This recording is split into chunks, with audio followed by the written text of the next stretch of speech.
I'm Allie, and today on Plotopsy, where we dissect how stories really work, I'm here with author Quinn K.C., author of The Day She Wanted. Hi there, I am Quinn K.C. I am the author of The Day She Wanted and the upcoming Stray series. Happy to be here, happy to answer any questions you have for me. Thank you for giving me the opportunity. So first, how should someone not approach The Day She Wanted? The two most common sources of friction I see come from people trying to skim and people trying to come in with their editor brain on. Don't do either of those. Skimming will make you miss all the inconsistencies that pile up as the narrative unravels. Meanwhile, coming in trying to be an editor will make you lose all the fun of the formatting tricks. Those little oddities are supposed to be there. Trust that something is being built under the surface, because there is, even if it doesn't feel like it at first. And if you hate feeling off balance, that's totally valid. Just know that this book is trying to make you feel that way. Is there only one correct order to read this book? The way it's written, yes. There's one intended order, and the chapters are numbered, and the changes accumulate in a very specific way. Act 1 sets up what's happening, Act 2 breaks Claire, Act 3 gives her agency back and tells David what he needs to hear. The progression is designed to have the greatest impact that way. That said, emotionally and experimentally, some readers have told me that the whole thing kind of sits in their brain a little differently, and that's fine. So while it has one official path, it might feel a little bit more nonlinear up here. I don't think there's a wrong way to come back to it. Who's really in charge here, the reader or the book? Without a doubt, the narrative is in charge here. Chapter 7 is where it goes out of its way to protect Claire, even if the solution makes absolutely zero sense. It alters whole chapters, and the worst part is David knows it. Yet he keeps trying to win her over with these years of obsession and smothering her rather than just letting her be and listening to her as a person, letting her be seen. So the narrative fights back until he finally listens. It's not what he wants to hear, but it's what he needs to hear. The reader is somewhere in between. They can stop, skim, reread, walk away, or keep going, even when it's uncomfortable. The book controls the structure and the rules, but it cannot control what you do with it. By the end, I hope the reader realizes that they have more power than they thought. They can refuse any script they want, to step out of the loop, just like she does. The structure of this book is pretty unique. Did you ever worry it might be frustrating for the reader? Constantly, even now. The repetition in the chapter openings got me ripped to shreds in my second draft feedback. Only when that reader reached chapter 5 did it click for them and they kind of flipped back around, but not too much. I knew from the beginning that would be a risk. The formatting tricks I used are fairly basic for this type of literature, but when people asked if even the most obvious signals were intentional, I realized the story I wanted to tell and what would appeal to everyone were never, ever going to match. So I stuck to my guns and decided to stick to what I had planned. The biggest challenge was incorporating these tricks into digital formats like Kindle and web novel. Each version has its own quirks, but I'm happy and proud of how they all turned out. Did you ever intentionally try to make the reader uncomfortable? Physically, no. I've been told that's happened. But mentally, yes. Fiction, in my eyes, is meant to challenge us. I fully believe, though, that any given story, whether you're the writer or the reader, will teach you a bit about yourself. I put a little bit of myself into every story I write.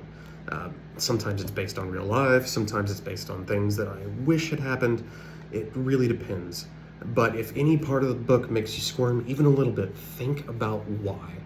Is it because it's breaking conventions you know about in story? Is it because it's showing you what obsessive and possessive love can really do to someone? Is it showing you that, hey, maybe I've kind of neglected somebody close to me? Either way, if it makes you uncomfortable, that's not a failure, that's the plot landing. When someone finishes The Day She Wanted, what do you want them to question about themselves? Everyone who's read has come off with a different interpretation, and I love that. But the main things I hope people ask themselves are, 1, am I failing somebody in my life? This was the driving force when I wrote it. I was going through a tough time myself, realized that I had no one to process it with, much like David. So I did the same things he did, not to spoil some things. His coping mechanisms, I should say. Someone who loses themselves like that isn't broken, per se. They've just been failed in reality by those close to them. We all want to be seen and to feel important to the people around us. There's a right way and a wrong way to seek that. Now, the book's not an indictment of anybody. If anything, it should be a wake-up call. The second thing is, am I losing myself to a fantasy? I always knew those coping mechanisms weren't good, nor were they real. But I quickly noticed I started to do the same thing. Close myself off to real human connection. Just in favor of fantasy and chasing the idea of something. Sometimes getting lost like that's powered by technology. Sometimes it's powered by a love, as I said, for the idea of something. It's important to step back and value what you have close to you at any given time, because it can be snatched away in the blink of an eye. Which brings me to the final question I hope people ask themselves is, what will really make me happy? The quote I use from Call of the Sea that's placed in the book hit me on such a deep personal level and gave a voice to a thought I've had for years. Do we, as humans, chase fantasy and idealized versions because we reject this boring middle we have? It's important now more than ever to appreciate those ordinary moments. I think that's a mistake a lot of us make, and it pushes people away at the end of the day. This problem is only increasing more thanks to the advent of things like AI chatbots and online tribalisms just bleeding into reality. So take a break. Take some time to just tell the people close to you that you love them and that you need to talk to them and you will be there for them when they need it. And finally, what would you say is that first uh-oh moment for the reader? Man, I wrote so many, it's hard to pick just one. It really depends on the reader. Eagle-eyed analytical types tend to catch it by the beginning of chapter 2.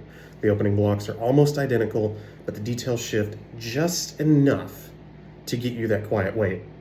Did I read this already?